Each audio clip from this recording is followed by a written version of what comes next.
Gosh, can't believe this is the last day of 2021. It has been an absolutely crazy roller coaster of a year for me, and I'm sure for most people. If you've been living through this pandemic, it's been a pretty rocky year, I'm sure. If you're new around here, my name is Hannah Martin.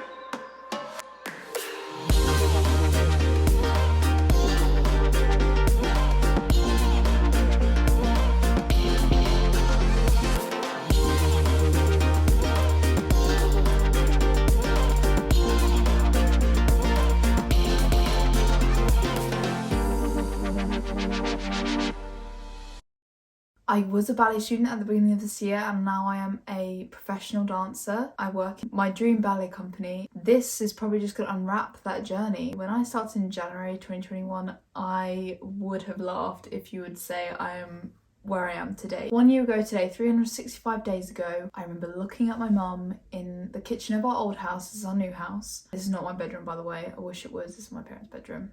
But it looks pretty for the video, so they let me use it. Irrelevant information. There was talk of another national lockdown happening in the UK, and it was -5 outside. And before, in the summer when we had our first lockdown, I worked a lot in the garage, and it was okay because it was hot, it was fine. So one thing working in a small space at a comfortable temperature, it's a whole other thing when it's below freezing.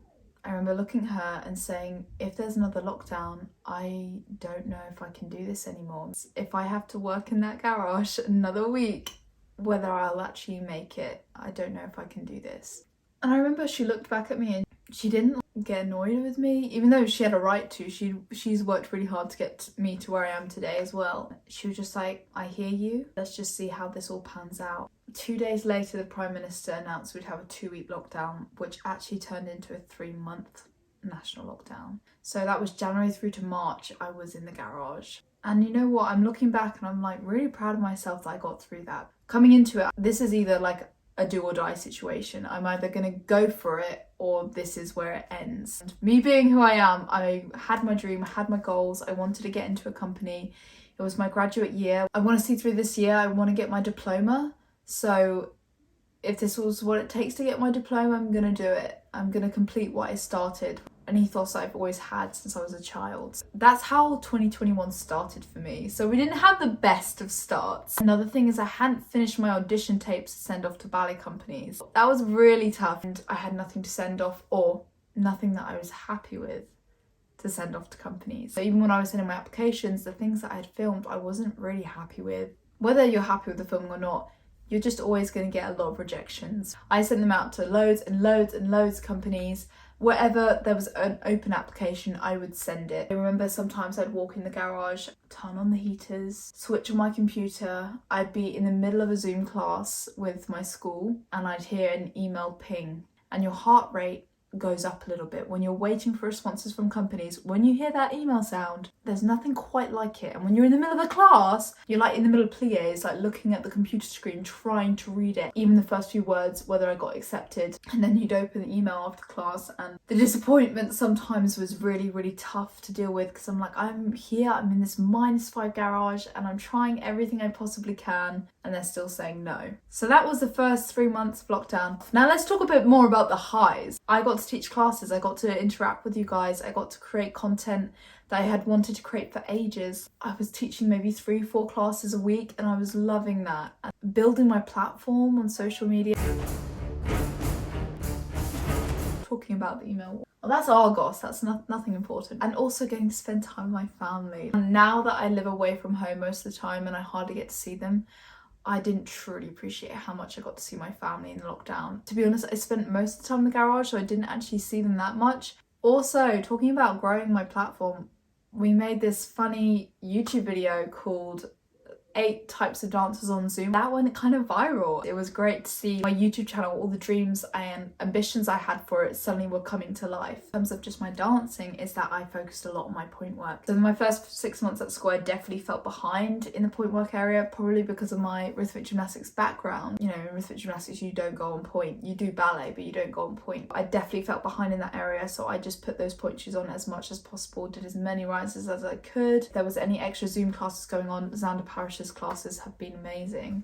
So that really helps. When I finally went back, I felt so much more prepared, and so much more confident actually when I went back. Targeted a lot of things to practice. Lockdown had its highs and its lows. Another thing that I did in lockdown was apply for the Fontaine. I remember I didn't tell anyone originally that I had applied for it, because I told my mum, I'm not going to tell anyone because I don't think I'm going to make it through to anything. Not particularly excited about it because of the amount of rejection that I was facing at the time. I was like, am I really going to put myself out again to be rejected? But sometimes that's what it takes. So something I've learned in 2021, don't let rejection stop you from pushing yourself further. Back in March, we went back to school. A newfound sense of confidence because I'd worked on my point work. I knew I had put the hours in. I went in and I knew what I wanted finally, because before I didn't really know what I wanted. I was even thinking, do I do ballet company? Do I do contemporary? Do I try and get a real mix of both? Is this even the path for me? Because I keep getting no's. I also came in with new goals nutritionally in areas that I had never set goals before. Whole new way of approaching just lifestyle in general. But I did feel like it made a big difference to my confidence levels. In May, I had my birthday. It was wonderful. I had a really, really low moment. I think it must have been just before my birthday. I had a really great audition opportunity and I went for it and I didn't get it. And it felt like it crushed me, if I'm honest. And that rejection just was hitting really hard, and it was coming near the end of the season. Some other people were getting jobs and I just still was like not happy with where I was at. I had a really big dip, try and dig myself out of the ditch that mentally I was in. But the biggest turning point for me, and now this is gonna probably sound maybe to some of you very religious, but this is just something that faith is a huge part of my life, and I can't just cut it out. It's so much a part of me. I just remember walking back, I was on the phone to my mum and I just had the thought like, wow, maybe this whole thing wasn't about getting a job. Maybe God brought me here so I could grow closer to him. Because sometimes in the hardest times is when you grow the closest to God. When I had that revelation, it changed everything. Suddenly opportunities started to present themselves. I got auditions for places I never thought I would. And then the apprenticeship audition. It was a very special moment, that audition. It was just a very special day. I just remember feeling confident and believing in myself for the first time in a long time, because I felt like all the rejections had told me like, you're never gonna make it, give up while you still have some part left of you. But that moment is when it was like, no, all of this was for a reason. We didn't get to do our summer shows, unfortunately, because of COVID. And I remember coming back and I was actually really, really ill. 2 weeks, it was the longest I think I've ever been ill for, but full on in bed. Couldn't even look at my phone or my computer screen, couldn't edit, couldn't think. I was just so ill. And at this time, I also found out I got through to the Fontaine. Remember the Fontaine classwork, which had to be filmed within 10 days, came through.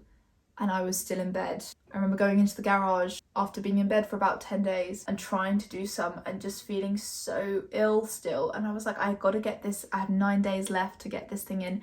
At the same time, trying to pack all my stuff to move to Birmingham into my new flat, which I still hadn't got yet because I wasn't in Birmingham. I was ill and I couldn't get to Birmingham to look at flats. So it was all a little bit stressful. We had 9 days ticking on this classwork that needed to be in, and I had to find somewhere to live in about 20 days. So a week later I would be going off to do Yorkshire Ballet Seminars summer school, so there was not going to be a lot of time for anything. I practiced the classwork and get it filmed, and on the same day I filmed it in Birmingham, I also managed to secure a flat as well. The day I could be in Birmingham was when I was filming the Fontaine, and the only time I could look at a flat was 6 p.m. Some miracle. That all went through. Then I went to Yorkshire Ballet Seminars, which was a big highlight. If you guys want to watch that video, I have a vlog on it. You just watch it, it's a load of fun. I just had the best time. It was a real, again, magical time. Things had really happened for me. I was finally not sick in bed and I could just move and be free. And then we had moving in. Also a great experience, but very stressful. I think 7 days after I moved in, I had to finish filming my solos for the Fontaine, and I had just learnt the commission variation, which was very fast. I was struggling with it quite a bit. The first day I was there, turned the hob on and it just wouldn't work. My porridge wouldn't work, and then the Wi-Fi wasn't working for like a month and a half. I couldn't get the washing machine to work. It was just, the moving in is stressful. It was just a huge adjustment. Then work started. 4 days after I filmed the Fontaine, I started at the Birmingham Royal Ballet, which was a dream come true. I remember that first week always having to pinch myself that I was even in the studios, in the building, let alone working for the company. But again, another big adjustment, another big life adjustment, because I just didn't understand how it all worked, and I'm still learning. And about 3-4 weeks into my time at the company, I actually got a small injury. Nothing major. I was still able to do all the shows because we weren't doing a lot of point work, but I just did have to come off point for a few weeks. It was such a learning curve and so frustrating. I probably learned the most in that time about how to take care of my body, how to listen to my body. Best to just nip it in the bud. And now I'm learning that if there's pain there, it's there for a reason. So just take back the training a little bit, and then you can push again when it's feeling better. And gladly, the injury didn't last long, and I got to go on all the tours and everything, and that was an incredible experience. Plymouth definitely was a highlight for me. I got to play Juliet's Friends, which I thought I would never do because I was just understudy, and I loved that role. There was just something about it that I just absolutely loved. And then Nutcracker came round, and that was intense. I remember that first week was pretty tough. It was pretty tough. Nutcracker was a complete roller coaster. I can't even unpack the 26 shows right now. Every day was different. You never knew what to expect when you walked in. Unfortunately, we didn't get to do our Royal Albert Hall shows in London. We did get to do 26 in Birmingham, which again, I'm just so grateful for that experience. And I've learnt so much from other company members and from just the whole atmosphere. I'm coming away in 2021 with so much knowledge, and I'm just trying to figure out in 2022 how to apply all of that to myself to make myself a better human being and a better dancer. And then making it home for Christmas has been really needed, and rest has been really needed. I keep reminding myself that. Yeah, wow, that has been my 2021. Now we're here with almost 60,000 motivators, which is just blowing my mind. I have so many ideas of what I want to do with this channel. It's just sometimes difficult because I don't always have the time. But I just want to thank you all for being there, for supporting, being on this journey with me, because who knows what 2022 is going to bring. It's going to be a good one, I hope. I realise I'm happiest when I'm creating. So now that I've realised that, I just want to keep creating and keep on maturing, experiencing, and dreaming big and making it happen. Thank you everyone who made my 2021 such an incredible experience. Thank you for being on this roller coaster with me, even when we went through the highs and the lows. And I will see you all next year. Have an amazing, happy new year. And share with me some of the goals for your 2022 or any reflections from 2021. This has been a long, rambly video, and I probably will have to edit this a lot. But I hope you enjoyed. Dream big, make it happen.